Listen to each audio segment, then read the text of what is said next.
Oh my God. We're snowbirds. We're supposed to go to Texas. Does this look like Texas?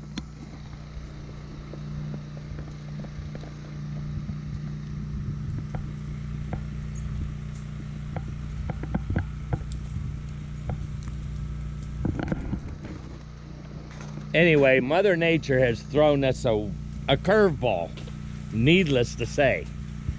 We've had 5 days of bitterly cold and snow and ice. That's what you hear falling from the trees right now. I don't know if you can see it here. Can you see the ice up in those trees over here?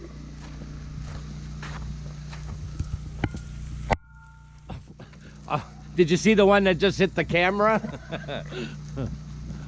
See the ice? Yeah, it's pretty bad. And I'm gonna tell you what, we've had survival skills when we went to Quartzsite. You need water? You go down to the water station, you fill up a jug, you bring it back, you pump it in. You need electric? You have a generator, or you have solar. And if you need to dump your tanks, you got a Blue Boy. Well, we came to Texas without that water tank and without the Blue Boy. And then the pipes froze. Oh yes. About 3 nights ago, when it was down in the below, it was like below 12 degrees. And about midnight, I went to go brush my teeth. There was no hot water. So, I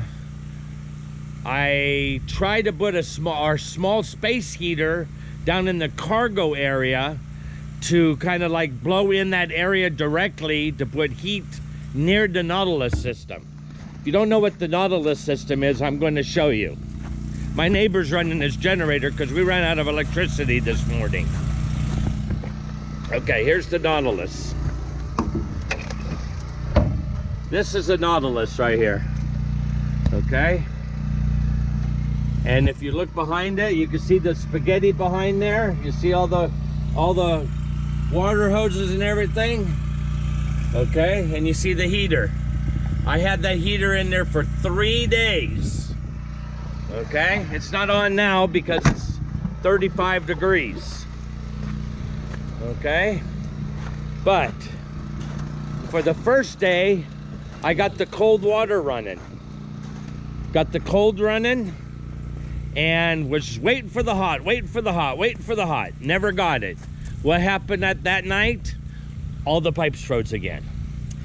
So I had to defrost them again. Then we waited all day. All day, all day, all day. Then finally, this morning, it was actually this morning, 2.5 days after all the pipes froze, we finally got water going to the hot water heater. Now what saved us is we knew it froze. We immediately turned off the water.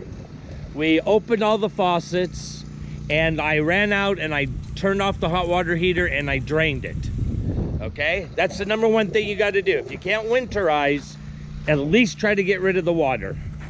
Okay, the low point drains, it was too late for that. They were already froze, and they're still froze now. But the pipes inside the belly are warm, and that's where the water flows.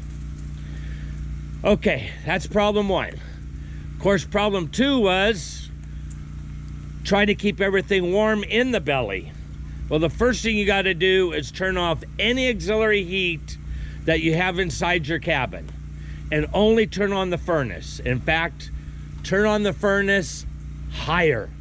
We were up to 78, 80 degrees just to keep the furnace on to get that belly warmed up, and that's what probably saved us. No fireplace and no any other auxiliary heat other than that little heater blowing on the Nautilus. Okay, so all that's done. We're finally dumb and happy. We realize we've burnt a lot of propane. Yesterday we go look for propane. Where do you normally go when you get propane? We go to Tractor Supply. We called LaGrange, Brenham, Giddings, Columbus. All the Central tractors didn't have propane. Then we heard that there was gas in Fayetteville at a supply company, you know, like you would see back in Pennsylvania, Suburban or CMP or one of them gas companies that go out with the truck and make deliveries. There was one there that had a bottle filling station. Okay, we go and fill up our bottles. We come back, we're fat, dumb, and happy. What else could go wrong? As soon as we got our hot water this morning, the electric went out. Now, if you haven't heard, 3.4 million people are without electricity right now. Okay? We have a power plant, which you cannot see now because oh, wait a minute, I can't see it. I could just barely see the stacks over there. I'm going to turn around. I don't think you can see it in here. If you look right in the center of those trees right there, there's a power plant back there. And I do still see, well, I don't know. Are they pumping steam or not? They don't seem like a lot. Last couple days, they were pumping it out so high you could, looks like they were having their own. Oh, I don't think they're pumping. It don't look good. That could be one of the other plants that are down. I don't know. I couldn't tell you. There's no definitive answer on that. Okay, so we lost electricity, but guess what? I've been to Quartzsite. I have solar. Even in this little bit of light, I knew I could get a little bit of solar. So I had to go up on the roof, icy and snowy, and clear off all the solar panels. I wanted to lift 2 of them up, but it was too dangerous for me to pursue that. So now the snow is off the top. We get that done, I go, hey, I bet you the belly's warm enough that I could probably drain the tanks. I drain the kitchen sink, I drain the shower, I get ready to do the black tank. Black tank, usually you have to put water in to pull everything out. Black tank is the toilet if you're watching this for the first time. I go hook up the hose, there's no water. Why isn't there any water? There's no electricity to turn on the city pump. Ow! I just got hit in the noggin with a piece of ice. There's no pump bringing water to the park. So now we don't have no water. So now we're kind of, okay, I see the power plant. It's definitely pumping out power. So our power problem might be local. I do see steam. And by the way, we looked it up. If you look up the Sam Seymour power plant in Texas, power plant, it's one of the biggest ones in the state. So it's 612 megawatts, 612 megawatts, and 410 megawatts. So what is that? That's 12 and 4, 16. Yeah, 16,000 kilowatts. Am I saying that right?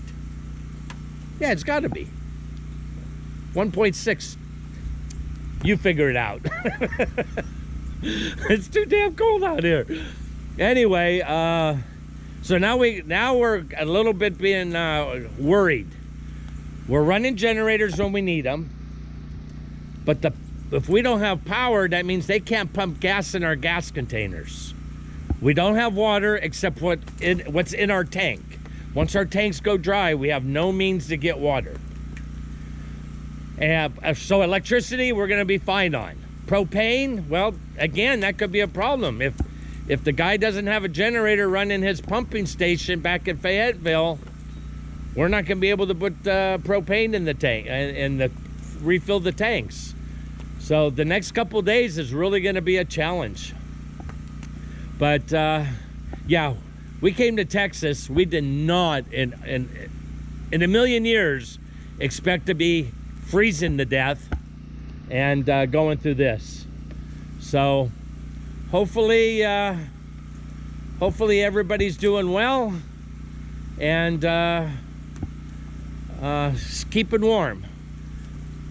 Anyway, stay warm. Bye. All right, guys, another thing that you can do that I didn't mention in my video to help protect yourselves against the cold, these windows, at least in our RV, are just single pane.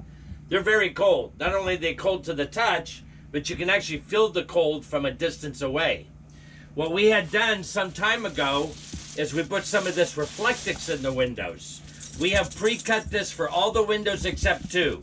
we didn't want to feel like we're inside a box. So this is good for it. Protect you against the heat when it gets up above 90, 95 degrees. And it's good when it gets below freezing. All you got to basically do is cut it to the size of your window. Slide her in there. Push it up as high as you can get it. And then pull your blind down in front of it.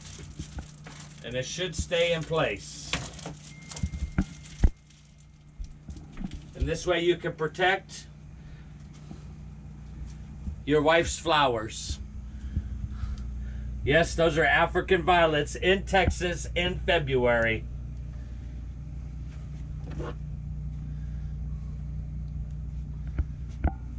They're real. All right.